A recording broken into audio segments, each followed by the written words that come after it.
যে কি করেছে আমার জানার দরকার।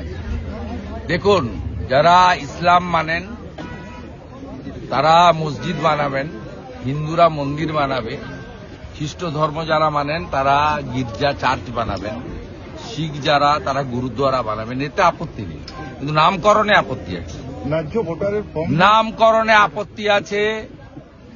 মোগল পাঠানরা ভারত দখল করতে এসেছিল, অত্যাচার করেছে, জোর করে ধর্ম পরিবর্তন করেছে, মন্দির ভেঙেছে, মা বোনেদের ইজ্জত লুটেছে।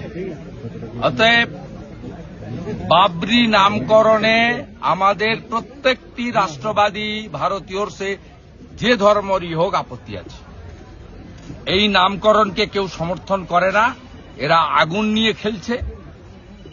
এবং আমি আপনাকে আগাম পূর্বাভাস দিচ্ছি, পশ্চিমবাংলায় হিন্দুদেরকে বোকা বানানোর জন্য লোক দেখানো সাসপেন্ড হয়েছে।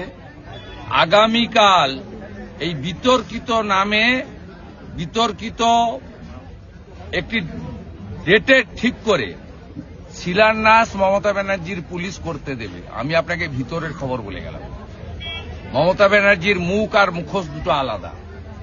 আপনি মিলিয়ে নেবেন কালকে এতটার সময়।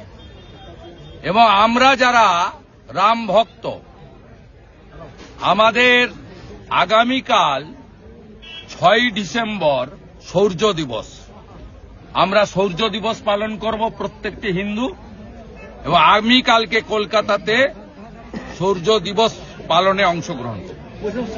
আজকে যারা তৃণমূলের সংসদ তারা কিন্তু আন্দোলন করতে আজকে প্রতিবাদ জানাচ্ছেন বাংলাকে বঞ্চনার প্রতিবাদে। কি বঞ্চনা? বাংলাকে বঞ্চনার কোন হিসাব নেবেন আপনি? দেখাতে পারবেন?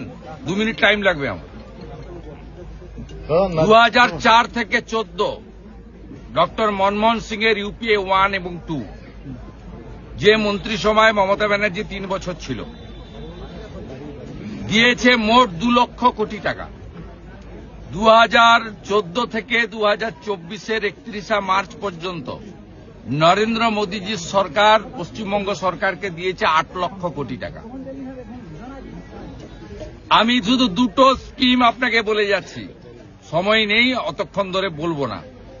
এক হচ্ছে ইন্দিরা আবাস যোজনা, 2004 থেকে 14 কংগ্রেস ইউপিএ 1 and 2 4,664 কোটি টাকা।